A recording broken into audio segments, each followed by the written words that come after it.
There's always something. I mean, I've been through it 32 years, starting at 10.5% interest rates. And just right when I got into it, we just got off 17% interest rates. And they were still selling and doing things. And you have to adapt to the times and what it is. Number of mortgages by interest rate. So what's out there right now? Look at that, Andy. Between 2.5% and 3.5%, there's 24 million. That's a big reason why some people aren't selling. That they're sitting at this and maybe they refinanced. This is not like they just bought in the last couple of years. This is if they refinanced. If someone's sitting on 2.5% to 3%, take them a lot in which to be able to move that into something that's at 5%. Why would you move? If you got put into a sweetheart situation where you basically got free money, why would you ever move? I'd remodel before I'd move. All of a sudden you get old, you can't do stairs. I'd had a master bedroom on the main level before I'd move. If you're comfortable and everything's affordable and it works, I mean, the number one reason why people move is usually square footage, like their family's expanding or they have too much square footage or whatever it is. This again goes back to affordability. So people saying, oh, I just can't afford to buy a house. Holy crap, you guys. Look at these interest rates that these people locked in at. And now we're down on the bottom. So now they're putting people into the buckets of where the interest rates are a little higher. But what's interesting is this, everybody that's bought in the last 3 years, solid buyers, huge amounts of equity, low payments.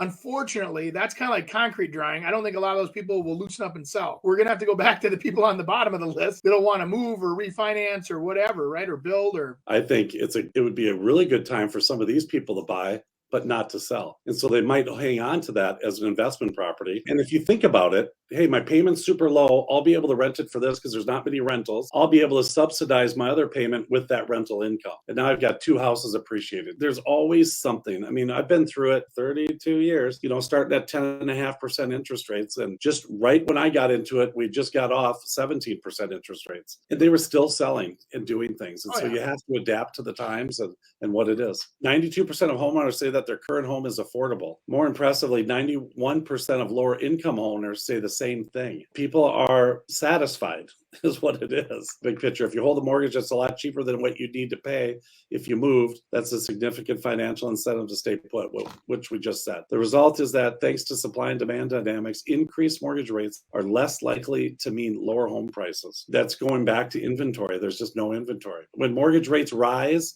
that lowers the supplies of homes hitting the market. Lower supply means higher prices, especially in areas where people are bidding in cash. Very true. Think about this, Chris. This is where people, or even Nick for that sake, people keep saying, oh, housing's going to crash. Housing's going to crash. I'm like, how? With the way we're inflation right now, it's actually one of the best investments out there because people want to be in something secure. Nothing's going to change until inventory changes. Just telling you. And what are they saying? That's 5, 6 years to 10 years out. Get used to this environment, guys, because inventory is not going to be, other than new construction, which is kind of the mid to high end of the market, unless you're in an apartment or something like that, but I mean, look at townhouses, even in the Twin Cities metro area here, a hard time keeping them under 400. Think about that. That's insane to me. So when you look at where housing is going to go, I think you're going to have a few properties because people get divorced, people die, people whatever. So there's always going to be some inventory coming in, but most people that can make a conscious decision to say, hey, let's stay put where it's safe, cheap, we're used to living here, let's remodel. Probably a great time to become a remodeler right now if you're looking for a business opportunity. I think over the next few years, you're going to see a lot of people retrofitting their houses, especially the older crowd trying to stay in that house longer, putting in the stair riders, putting in the easy to get into showers or the walk-in bathtubs. A lot of that stuff is going to just be a great investment over the next few years.